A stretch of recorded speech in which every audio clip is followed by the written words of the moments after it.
प्रिय विद्यार्थियों, आज हम भूगोल विषय में बीए पार्ट सेकंड में मानव प्रजातियां, उनके प्रकार और वितरण के बारे में अध्ययन करेंगे। यह सर्वमान्य सत्य है, सभी जानते हैं कि सभी मानव एक ही मानव होमो सैम्पियंस, जिसे हिंदी में मेधावी मानव कहा जा सकता है, की संतान है। वातावरण एवं क्षेत्रीय प्रभाव के कारण इनका कद, रंग, शरीर संरचना में सिर, जबड़ा, आंखें, बाल, होठ आदि में परिवर्तन आ गया है। मानव जाति का नृवंश एक जैविक विचार है। इसका अभिप्राय उस मानव वर्ग से है जो वंशानुक्रम के द्वारा शारीरिक लक्षणों में समानता रखता हो, वह एक नस्ल या जन्मजात संबंधों का मानव वर्ग हो। मानव प्रजाति के कई वर्ग हैं और किसी भी मानव प्रजाति के शारीरिक लक्षण उस प्रजाति के वर्ग के वंशानुक्रम द्वारा पीढ़ी दर पीढ़ी आगे भविष्य में जारी रहते हैं। ग्रिफिथ टेलर ने मानव प्रजाति के अर्थ को इस प्रकार स्पष्ट किया कि मानव प्रजाति नस्ल को प्रकट करती है, न कि सभ्यता को। अतः प्रजाति का अर्थ इस प्रकार के मानव वर्ग से है जिस वर्ग के सभी मनुष्यों की शारीरिक रचना के कुछ बाहरी लक्षण, जैसे शरीर का कद, त्वचा का रंग, सिर की लंबाई चौड़ाई, बालों की आकृति, नेत्र की आकृति और रंग, होठों की मोटाई, नाक का चपटापन या नुकीलापन इत्यादि समान हो तथा उनके रक्त वर्ग भी एक जैसे हो। यह विशेषता शरीर के जिन अवयवों के द्वारा आगे चलती है उन्हें जीन कहते हैं। जीन के कारण ही मनुष्य के शरीर और मस्तिष्क बनते हैं। मानव प्रजाति के विकास के कारणों की बात करें तो इसमें 4 कारण हैं। पहला है जलवायु परिवर्तन। मानव प्रजाति का विकास प्राचीन युग में तब हुआ जब उसके ऊपर ऐसी ही प्राकृतिक शक्तियों का नियंत्रण रहता था जैसी शक्तियां पशुओं के विकास को नियंत्रण करती थी। इनमें सबसे प्रभावशाली जलवायु थी। प्लेस्टोसीन युग में 5 बड़े हिमयुग हुए थे। इनके बीच में गर्म जलवायु के भी पक्ष भी थे। वैज्ञानिक लोग इन्हें महान आइस एज हिमयुग कहते हैं।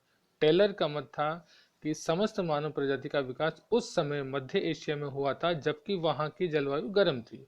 उस काल में मध्य एशिया एक स्टेपी प्रदेश था जिसके उत्तर में वन पेटी थी तथा दक्षिण में पहले रेगिस्तान और फिर वन थे। उस काल में आदिम लोग सब शिकारी थे और जंगली पशुओं और जंगली फलों पर अपना जीवन निर्वाह करते थे। हिमयुग के आरंभ होने पर वन तथा स्टेपी प्रदेश दक्षिण की ओर खिसक गए।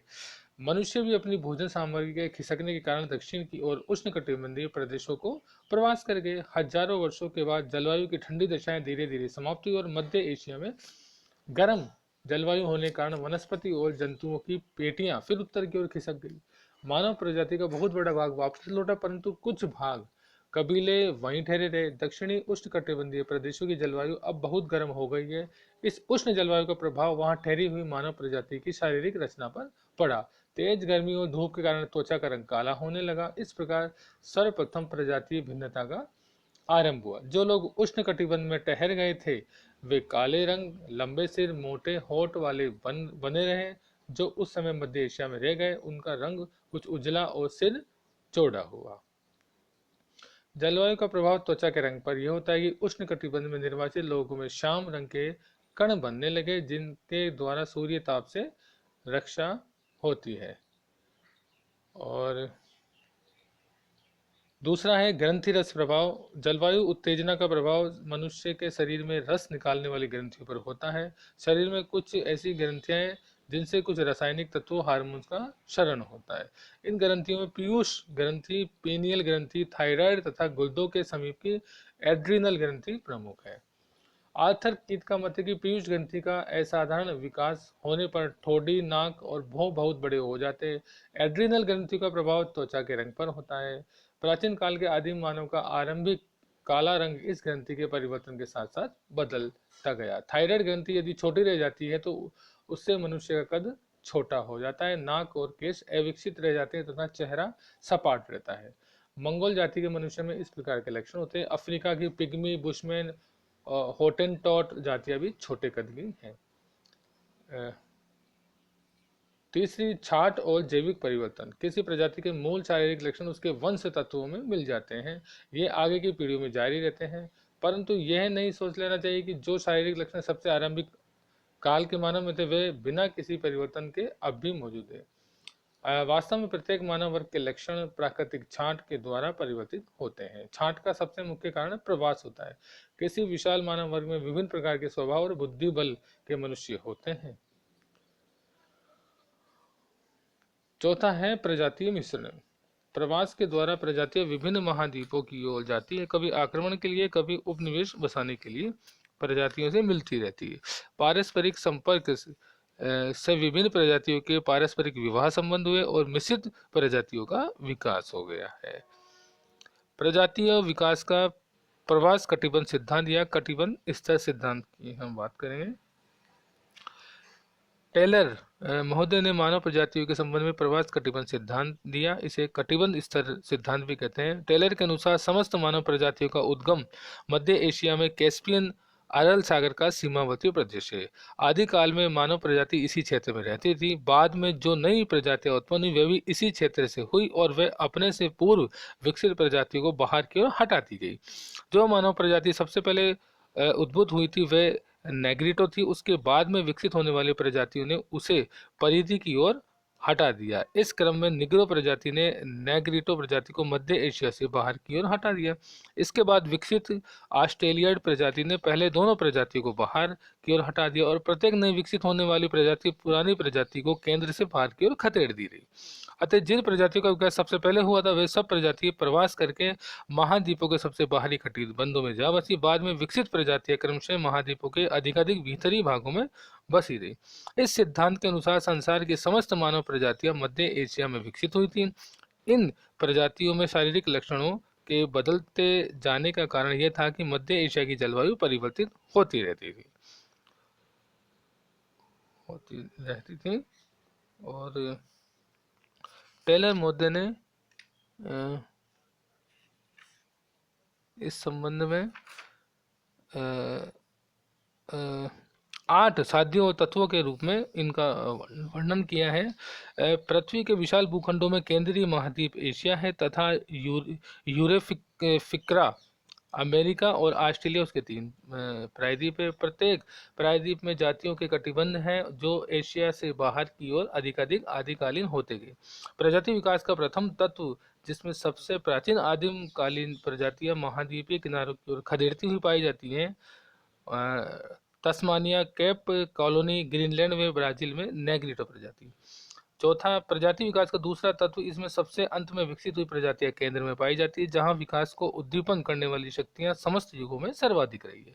पांचवा, प्रजाति विकास का तीसरा तत्व जहां प्रजाति विकास की प्रगति सबसे अधिक हुई वहां आदिम प्रजातियों के भूमि में दबे हुए स्तर सबसे अधिक है। दबी हुई साक्ष्यों में हड्डियों की ठठरियां, औजार, शिल्प उपकरण, स्थानों के नाम, लोक कथा आदि पाए जाते हैं। छठा, प्रजाति विकास का चौथा तत्व विकास का क्रम दोनों ओर से एक ही रहता है, चाहे हम विकास केंद्र से बाहर की ओर जाते हुए कटिबंधों को पार करें अथवा विकास के केंद्र में नीचे की ओर स्तरों को देखें। निष्कर्ष ये निकलता है कि आदिम प्रजातियां ठीक उन प्रदेशों में पाई जाती जहां पर उनका उद्भव नहीं हुआ। यूरोप, अफ्रीका, दक्षिण एशिया और ऑस्ट्रेलिया से प्राप्त हुई साक्ष्यों से प्रकट होता है कि मध्य एशिया से अब केंद्रीय प्रवास रहा है। तुर्कमेनिस्तान तथा उसके आसपास के क्षेत्रों से बाहर की ओर जा दिया गया। अब हम बात करेंगे मानव प्रजातियों के वर्गीकरण के आधार। इसमें पहला है प्रजाति वर्गीकरण की सीमा। मानव प्रजातियों का वर्गीकरण केवल बाहरी शारीरिक लक्षणों के आधार पर ही होना चाहिए, क्योंकि वातावरण के परिवर्तन से या ग्रंथ रस आदि के कारण जो परिवर्तन मनुष्य के शरीर में होते हैं वे केवल बाहरी लक्षणों में होते हैं। ऐसा देखा जाता है कि सभी प्रजातियों में बौद्धिक विकास करने की क्षमता समान होती है। सभी प्रजातियों में चरित्र विकास के सद्गुण या दुर्गुण देखे जाते हैं। वीरता, कर्तव्य परायणता, सत्य का पालन, देश प्रेम आदि नैतिक गुण सभी प्रजातियों के व्यक्ति में होते हैं। दूसरा, प्रजातियों के शारीरिक लक्षण। मानव प्रजातियों का वर्गीकरण करते समय यह बात ध्यान में रखने की है कि शारीरिक बनावट के केवल 1 या 2 लक्षणों को प्रजातीय वर्गीकरण का आधार नहीं बनाना चाहिए। प्रजातीय वर्गीकरण के लिए निम्नलिखित शारीरिक लक्षण महत्वपूर्ण है, जैसे सिर की आकृति या कपाल घातांक। दूसरा, नाक का अनुपात या घातांक, जबड़ों का फैलाव, कपाल धारिता, केशों की बनावट व घातांक, शरीर का कद, नेत्रों का घातांक और त्वचा का रंग। इसमें आगे बढ़ते हैं। टेलर द्वारा जो प्रजातियों का वर्गीकरण किया गया है और उसका वितरण बताया गया, उसमें ग्रिफिथ टेलर ने सिर गांठांक तथा बालों की बनावट के आधार पर मानव प्रजाति का वर्गीकरण किया।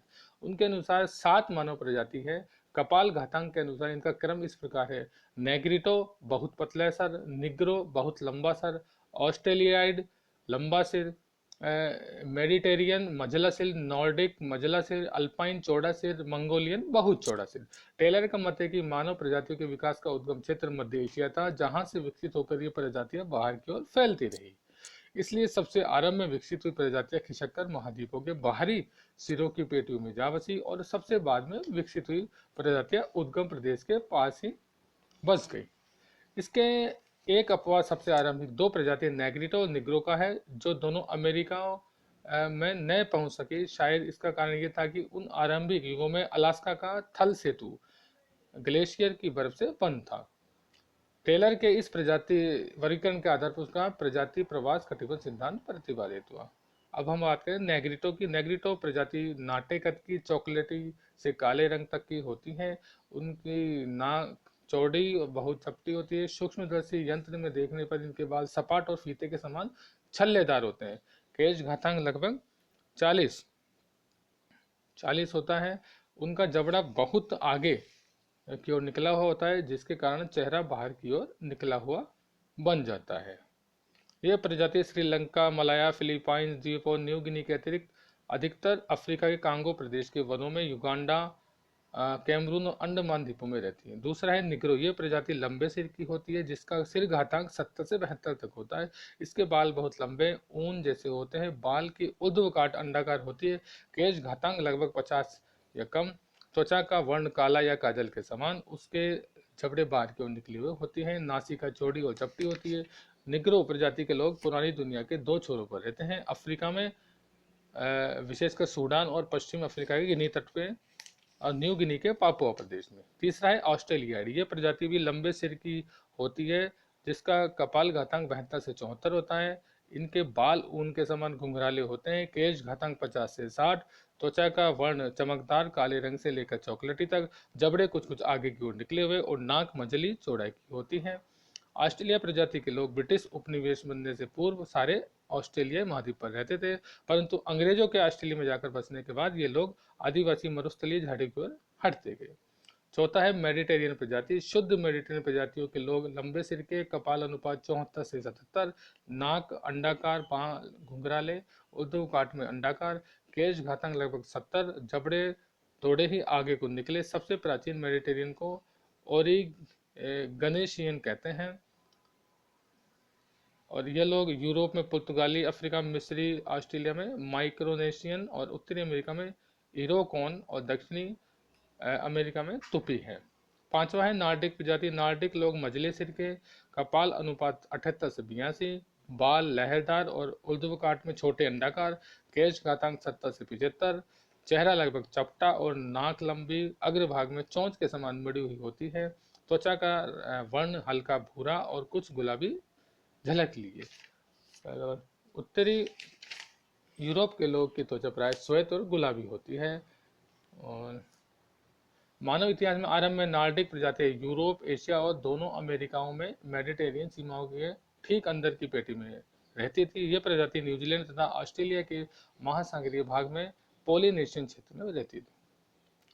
अल्पाइन प्रजाति चौड़े सिर की होती है। सिर घातांक 82 से 85, चेहरा और उसका जबड़ा सीधा, नाक पतली, केस काफी सीधे, केसों की ऊर्ध्व काट लगभग गोल, केस घातांक 75 से 80, त्वचा का वर्ण भूरे से श्वेत तक होता है। इतिहास के आरंभ में अल्पाइन प्रजाति का निवास दोनों अमेरिकाओं तथा उत्तरी यूरेशिया में था। सातवीं मंगोलियन या मंगोली, इसे बाद की अल्पाइन प्रजाति भी कहते हैं। ये प्रजाति लगभग गोल सिर की होती है। कपाल घातांक 85 से 90, केस सीधे और गोल होते हैं, केश घातांक 80 से अधिक, जबड़ा भीतर की ओर, चेहरा अवतल, नाक पतली होती है, त्वचा का वर्ण पीले से खुबानी रंग तक होता है। इतिहास के आरंभ में मंगोलियन प्रजाति केवल एशिया के विशाल केंद्रीय भाग में रहती थी। उसके बाद ये प्रजाति पश्चिम में तुर्कमेनिस्तान की ओर और पूर्व में महाद्वीप के तट पर फैलती गई। ये लोग पूर्वकालीन अल्पाइन, नॉर्डिक और मेडिटेरेनियन प्रजातियों से मिश्रित हो गए। चीन तथा उसके पड़ोसी प्रदेशों में ये नई मिश्रित प्रजाति बस गई। धन्यवाद।